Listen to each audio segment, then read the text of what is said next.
Hi fam, welcome to my channel. And today we have a very special guest. We have our first guest on the channel, Mr. Tokwe. Lwandile is a very good friend of mine. I don't know if I'm proud to say it, but you're the one friend I stole from my husband. So I remember the first time you and I had a conversation, I was struggling with the research. Yeah, yes, honors. I remember.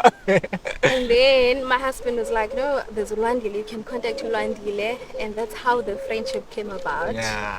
So we're not only friends, but we're like colleagues, we are group mates. We've got a academic group coming up there. That's correct. That's correct. But you are a very good friend of ours and a very good friend of mine. And you're one person who doesn't want to leave abanye abantu ngemva. You pull all of us in. But welcome to my channel, Mr. Thank you. Tokwe. Thank you. Hi fam. Thank you. Thank you, Slee. Okay. So I'm enjoying your phone now because I've got like a few questions to ask you. Okay. Okay, no, it's So I fine. hope you don't mind. It's okay. Okay. So thank you once again for agreeing to have this conversation with me, or have this content shooting with me. Yeah, no, I understand. No, it's okay. Here and there, but yeah, we'll catch each other. But I want you to like briefly tell us, who are you? Like, how old are you? I think that's very significant. Also, how old are you? And ungowapi? And yeah, like, who are you? Lwandile. Okay. Hi fam. Hi again. My name is Lwandile Dok. I'm from Tata in the Eastern Cape province, and I'm 27 years old. Yeah. Exactly. Exactly. So what do you do for a living? I'm actually a lecturer. I teach here in Cape Town. I'm a lecturer in one of the universities here in the Western Cape. So I've been doing this now for over 2 years now. I'll say it's almost 2 years. Yeah, I'm a lecturer. Okay. You're a lecturer. You're from Tata, and I suppose you did the undergrad just like I did. How Yeah. was it being an undergrad student? Yeah, Slee, for me, I feel like it was a bit challenging. You are from the location in Mthatha, and now you are coming to a profession where now you sort of have to change who you are. Because for me, it was a bit challenging for me to transition from being a high school student to being a university student, because when I got to varsity, I had to sort of now change, because our program was so packed in the fact that we had 50% theory, 50% practical. So And the amount of modules we had to do. exactly, and you're a first year, you're from Ngangelizwe in Mthatha. It's one of the townships in Mthatha. So now you sort of had to, adjust to all of that.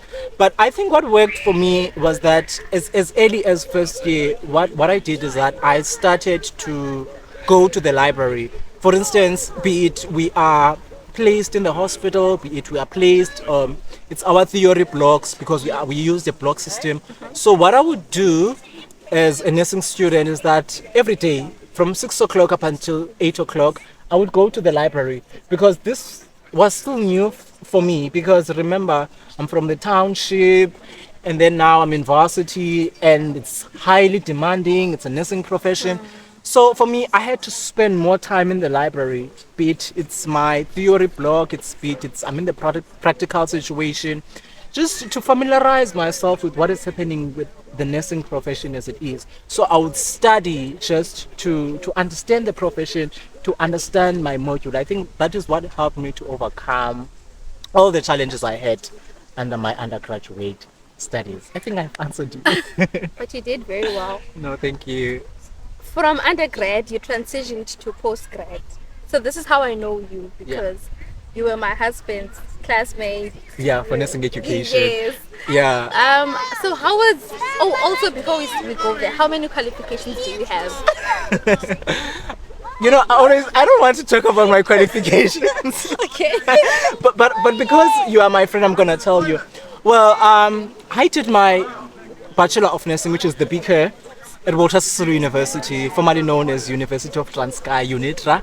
So that's where I did my undergraduate degree, my BK at Walter Sisulu University. Thereafter, while I was doing my community service, because our program requires us to do a compulsory community service.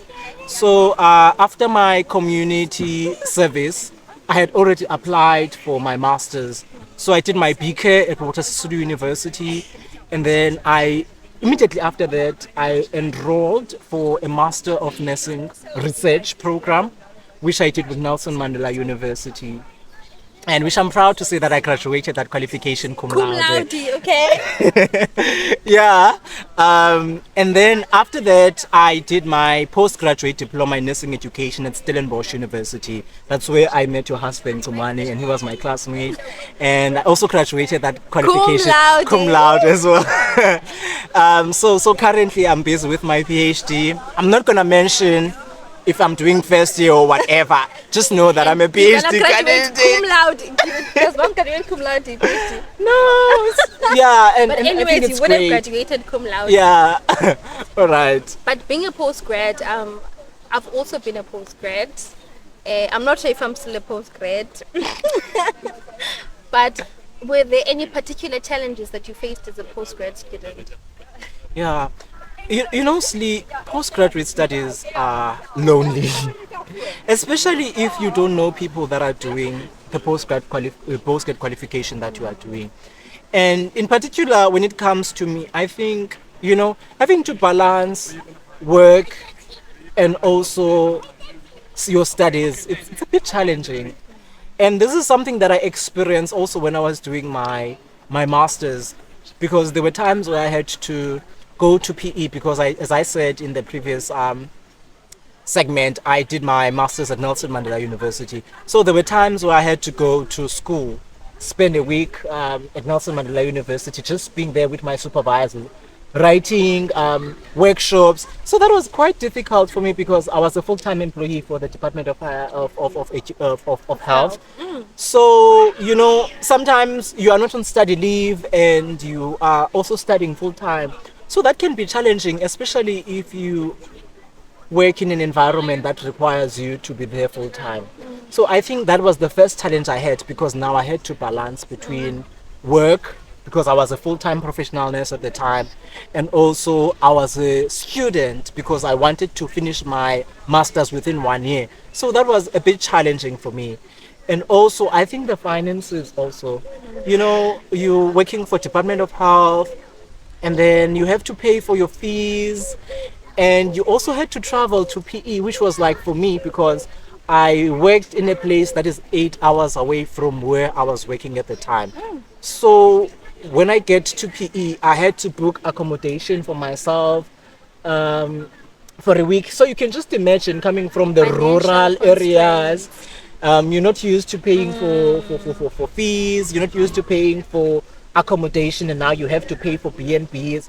So, and I didn't have a bursary that would cover those things. So that was a challenge for me, because I ended up having to work as a agency nurse. I had to locum just to be able to afford that lifestyle of having to be a student and also a full-time employee for the Department of Health, which was not always easy because during the day I was at work as a professional nurse in the clinic, and then at night I would have to go and locum, which was also something that would add, and also you are a student, so you can just imagine how difficult that is for you, especially as a postgraduate student. And also you have a family, because there were times where I wouldn't even go home because I have a small child, he's still young, but I couldn't go home because now I have to focus on my research. So I think those are the challenges that I encountered when I was doing my postgraduate. Even now, it's still difficult to keep the balance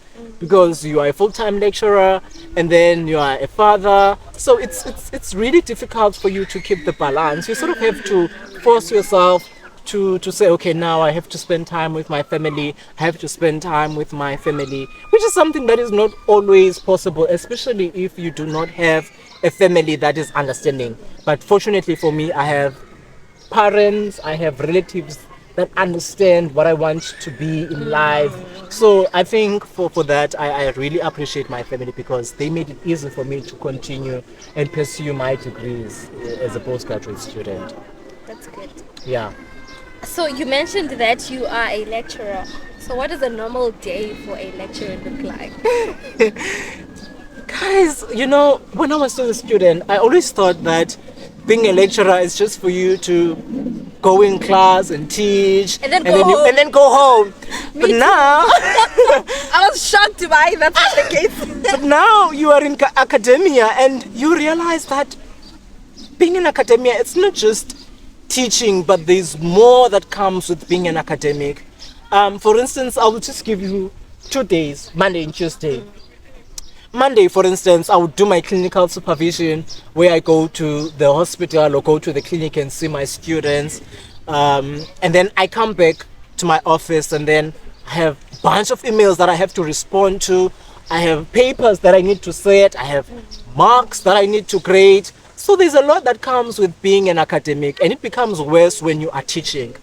Because let's say you have a class, after class, you have students that are going to send you emails, of course. So you have to respond to those students, and some of them will require a consultation. So you have to avail yourself of those students and have a consultation with those students. So it's not easy as it seems being a lecturer because you have marking, and also another thing that they don't tell us is that there are meetings that come. You attend a lot of meetings, you are in a lot of committees that you have to be part of as a lecturer because it forms part of your university service. So it's not just teaching and learning only, but there's also university service. You have to attend departmental meetings, you have to attend faculty board meetings. If you are teaching in a big, maybe a year level, there are year level meetings. So there's a lot that goes in when it comes to being an academic. So it's not just teaching and marking papers or setting up papers, but there is a lot. So that's how it is for me. Like I teach, I have student queries, I have marking, I have to set papers, there are meetings. That's typically what I do every day. Emails. Sometimes you're not even teaching, but there's a lot. There are meetings, there's marking, there's a lot that comes. So it's difficult for me to say this is what I do on a daily basis because you have a lot of things that are on your plate. Your diary is just busy and you have to ensure that you attend those meetings, you attend to student queries. So there are a lot of things that come with being a lecturer. Yeah. It's not as glamorous as it looks, ne? No, it's not. Yeah. So, did you always want to be a nurse? Like, grade 12, you apply for varsity. Yeah. And your first choice, what is your first choice, by the way? Nursing. Really? Yeah, but let me tell you seriously. When I was still doing my high school, like grade 11, grade 12, I always wanted to be a medical doctor. Okay. I wanted to do my MPCHB and thereafter, specialize and be an oncologist.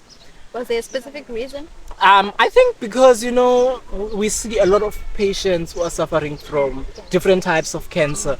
So I always wanted to be amongst those colleagues that are responsible for managing patients with different types of cancer, be it's your breast cancer, it's your prostate cancer, all different types of cancers. But when I was doing my grade 12, I didn't apply for MPCHP. Not because I didn't trust myself. I knew that I was a straight A student. I knew that I had the capabilities to study towards the MPCHP PhD program. program. Mm. But I chose nursing as my first choice. Wow. And I think if I can just give you a background for that, when I was doing my high school, when I was doing my grade 12, I was staying with my grandmother. And when you are staying with your grandmother and you are the only grandchild there, and then you sort of have to give your grandmother medication, make sure that you care for her, you give her medication when it's time for medication. I think for me that became easy for me to say, you know what, this is my life. And I didn't know at the time that those duties that I was carrying to my grandmother were actually nursing duties. So that is what I was doing. When it's 8 o'clock, I would give my grandmother medication, making sure that at this point in time she eats and everything. And then my mother said to me, "Lwandile, why don't you apply for nursing?"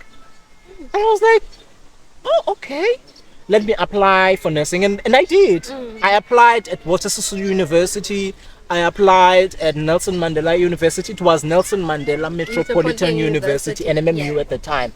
And I got accepted both at NMU and also at Watersusu University.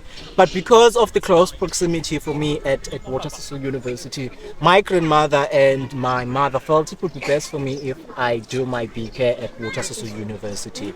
So that is the story, and look at me. Look at you now. Yeah. But did you ever think you'd be where you are today? No. Had you ever imagined like your life to be where it is at this moment? Not even today, but at this exact moment. What did you ever envisage for your life and for yourself? Did you ever see all of this?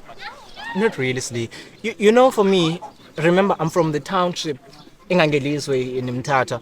So for me, I was like, okay, it's fine. I'm going to do my degree. I'm going to do my master's, and perhaps I'm going to lecture at Watersusu University. And then if I'm lucky, I'm going to go to Nelson Mandela University, because those are the universities that were always on the list for me.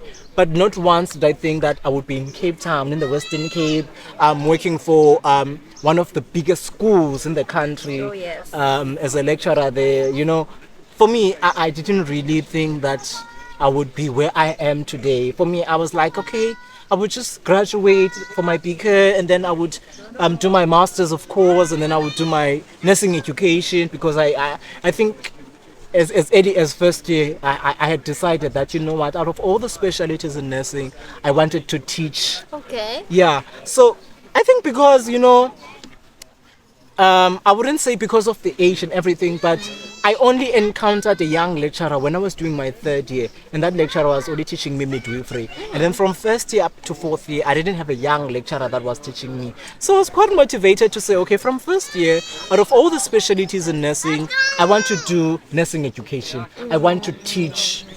And then I followed that dream of mine. I was like, you know what? I'm going to do my master's. I'm going to do my nursing education, because I also want to motivate other young student nurses so that they can see that, you know what, it's possible. You can be a lecturer at a young age. And this is what I'm currently doing now at my age. High five. Yeah. Yeah. I think that's very important, being a young lecturer.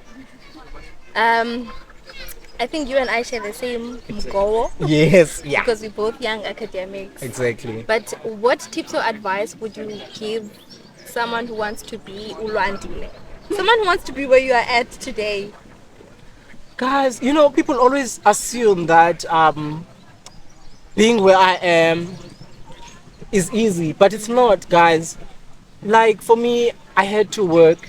I had to work, and also I had good mentorship, and I thank God that I had a good mentor who I met when I was doing my masters, who was like to me, okay, you always tell me that you want to be a lecturer. So in order for you to be a lecturer, this is what you need to do. And I think I'm grateful that I met my mentor because she pushed me. She was like, Lwandile, if you want to be a lecturer, then it means that you need to do nursing education and you need to do nursing education now. It's not going to be easy for you to do nursing education when to be a lecturer if only you have your masters. So you have to do your postgraduate diploma in nursing education while you're still young, because it would be difficult for you when you already have your PhD to come to back. go back and do your PhD. So I'm very grateful that I had that kind of a mentorship as early as when I started. Someone who would ask me, okay, so what do you want to do? And then would guide me to say, this is what you need to do. And I'm very grateful to my mentor for doing that. And what I would do, what I would tell someone who wants to be where I am, I would say, go for your masters. As early as possible, Slee. You know how it is. Yeah. You know how you get used to the money. You buy a car. You buy all these nice things once you've graduated. So if you want to be where I am at this moment, I would say soon after your BK, go and study. And this is basically what I did.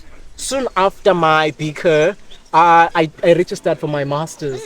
I did my master's, and then soon as I was completing my master's, I did my PhD in nursing education at Stellenbosch. So do that. And also because of the strict regulations currently now, like there are requirements that in order for you to be a lecturer, you self need to publish from your masters. So if you want to get into academia, make sure that from your masters you publish. And also I'm grateful to my mentor for that, because she made sure that soon after I graduated that I published not only one but two publications from my masters, because she understood the vision that I had for academia. So she was like, Lwandile, if you want to be in academia, you have to publish. Do your nursing education, of course, she told me that, and also you must publish. So if you want to be where I am now, to teach in one of the biggest schools in the country, especially where I am at the moment, you have to publish. You even if you have masters, you have nursing education, but if you do not have a publication, it's difficult for you to get a permanent position. So I'm grateful for all the guidance I got, and that's where I'm at right now. So you do your masters, you do your PhD in nursing education, and also you become registered as an assessor and moderator, because that is also important as a lecturer, that you also become registered as an assessor and a moderator. So I think all the guidance that I've received has enabled me to be where I am right now as a lecturer. So that is the guidance that I would give to someone who wants to be where I am right now. That you do your masters, you do your nursing education, and most importantly, you have to love research. You publish. Yeah. If you would have to meet Lwandile, maybe like 10 years back, what did you tell him? Yeah, Slee, this is a difficult question for me, because I've always been a perfectionist. I always knew what I wanted to do, and I've always pushed myself. And sometimes when I push myself, I don't always think that it's enough. I always have those days where I feel like I'm not doing enough. So if I would meet someone, let me say Lwandile in varsity, I would definitely say to Lwandile, Lwandile, given the dreams that you want to achieve, you're on the right track. You are doing your best. Because I know myself, I can be too hard on myself. So I would say to Lwandile, Lwandile, you are doing great. You are on the right track. There is no need for yourself to put too much pressure. You are doing great. You are exactly where you are supposed to be. So that is what I would tell Lwandile, because I feel like, as I said to you, I always put too much pressure on myself, because I want to do this, and I create, I wouldn't say unrealistic timelines for me, but I create timelines for me, and I panic when I don't achieve those timelines. So if I would meet a younger version of myself, I would definitely say that, Lwandile, you are doing great. Wherever you are, just continue doing what you are doing. Yeah. That's very profound. Okay. Yeah, guys, thank you. I think this has been very nice, Lwandile. Especially for a very young academic like you. I'm very close to my 30s, as you know. Of course. But you are quite far from your 30s, and I feel as if, as your friend, as your colleague, as your group mate, as your fellow chair. Yes. There's a lot that you've achieved in not such a short space of time, but you've done very well for yourself, and it's very inspirational for someone your age, your caliber, as a young black person, as a young black man. There's a lot that you've achieved, and I really wish that you and I can have a lot more people like us, Yeah, that's true. because not only are we here as, not to really say role models, but just as proof to say that if anything you need to do in life, you can do It's it. possible. But I really feel as if you and I, we need to open doors for other people that are coming behind. Yeah, young professional nurses want to be where we at right now. Yes. Yeah, So I really thank you for today, and I really thank you for this interview. it's my pleasure. Obviously, you being the trendsetter as my friend and opening this this interview challenge, not challenge, but like being the first person that I get to interview on this challenge. I wouldn't have wanted to do it with anyone else more than you. So thank you so much, My pleasure. and I hope you guys have enjoyed this interview challenge for. What's with this challenge? This interview for today with my very good friend Lwandile, and thank you really, Lwandile. And if you have not subscribed yet to the channel, please do subscribe. And thank you for watching. If you would like to engage with Lwandile any further than this interview, and if you would like to ask any questions, you can contact him. He's going to tell you the details right now. Yeah, so I'm available on TikTok, but I don't have any content. But if you search Lwandile Tokwe, you will get me there on TikTok, and also on Twitter, Lwandile Tokwe, you will get me. I'm there on Twitter, and also on Facebook. If you search Lwandile Tokwe, you will get me there. I have a page, so you can just drop me a message. I'm going to respond. I always respond to people that are texting me on Facebook, and also on Instagram. If you search Lwandile Tokwe, you will get me. So I'm available on all social media platforms: Facebook, Instagram, Twitter, TikTok. I'm also, but I'm not really, I don't have content on TikTok, but you can DM me. I'm going to respond. Especially when it's academic related. Yes. Yeah. That's all. All right, thank you. Right, thank you, and bye. Bye, fam.